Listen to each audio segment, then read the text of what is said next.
আজকের রেসিপি কচু পাতা দিয়ে চিংড়ি মাছের ভাপা। এটা করতে লাগবে কচু পাতা, একদম নরম যে কচি পাতাগুলো বেরোয় সেই পাতাগুলো নিয়েছি, কুচিয়ে নিয়েছি, ধুয়ে এটাকে এবার প্রথমে বয়েল করতে দেবো।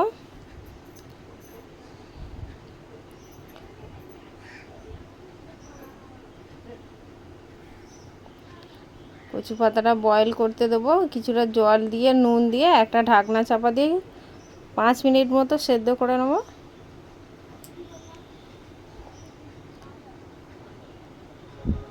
এদিকে যেটা করব, আমি কালো সর্ষে আর একটু রসুন, 4-5 কোয়া রসুন, কাঁচা লঙ্কা, এগুলো দিয়ে একটা মিহি পেস্ট বানিয়ে নেব।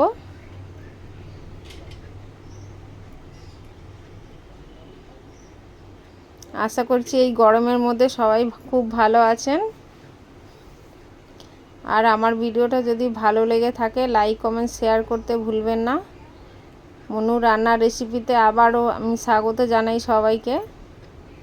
আর আমার চ্যানেলটিকে সাবস্ক্রাইব করতে ভুলবেন না।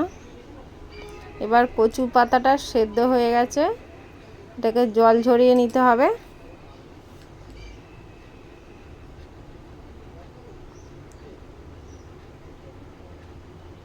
জল ঝরিয়ে নিয়েছি। এবার কড়াইতে কিছুটা পরিমাণ সর্ষের তেল দিয়ে দেবো, একটু বেশি পরিমাণে লাগবে এটা।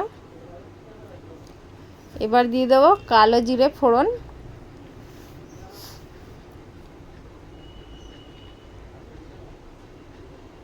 কালো জিরে ফোড়নটা দিয়ে তেল গরম হলে হতে দেওয়া যাবে না। ফোড়নটা দিয়ে জাস্ট তার উপরে চিংড়ি মাছগুলো চাপিয়ে দিয়ে এবার বাটা যে মশলাটা রাখা ছিল, সর্ষে, কাঁচা লঙ্কা এবং রসুন, ওই বাটাটা দিয়ে দেবো আর হলুদ গুঁড়ো দিয়ে দেবো আর সামান্য নুন দিয়ে দেবো। বাটাটা পুরোটা ভালো করে ধুয়ে দিয়ে দেবো।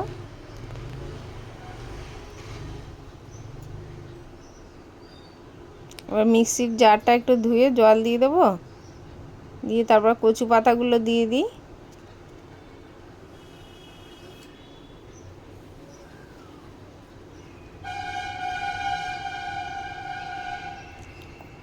এবার মিক্সির জারটা ধুয়ে ভালো করে, আর একটু জল লাগবে, এতে জলটা দিয়ে দেবো।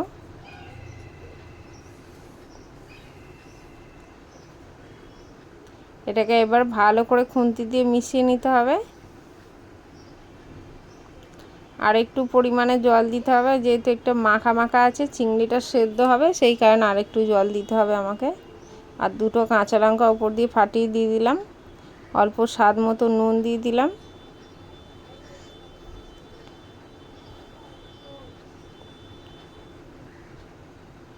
এটা আমি মেশাচ্ছি, ততক্ষণে আপনারা কে কোন শহর দিয়ে আমার ভিডিওটা দেখছেন একটু বলবেন, কমেন্ট বক্সে জানাবেন। এভাবে একবার বাড়িতে বানিয়ে খেয়ে দেখবেন, গরম ভাতের সাথে খুব ভালো লাগে খেতে। আর এটা বানালে অবশ্যই একটু ভাত বেশি বানাবেন, কেন এটা এত টেস্টি হয় যে একবার খেলে বারবার খেতে মন চাইবে। আর বাড়িতে বানিয়ে যদি ভালো লেগে থাকে আমার কমেন্ট বক্সে জানাতে ভুলবেন না। আবারও একটা ঢাকা চাপা দিয়ে 2-3 মিনিট মতো রান্না করে নেব।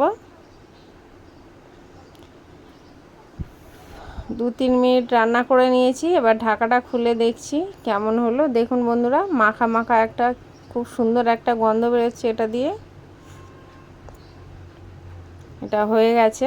এবার গ্যাসের ফ্লেমটা বন্ধ করে দেবো, দিয়ে একটা বাটিতে নামিয়ে দেখাচ্ছি। ওপর দিয়ে একটু সামান্য কাঁচা তেল দিয়ে দেবো,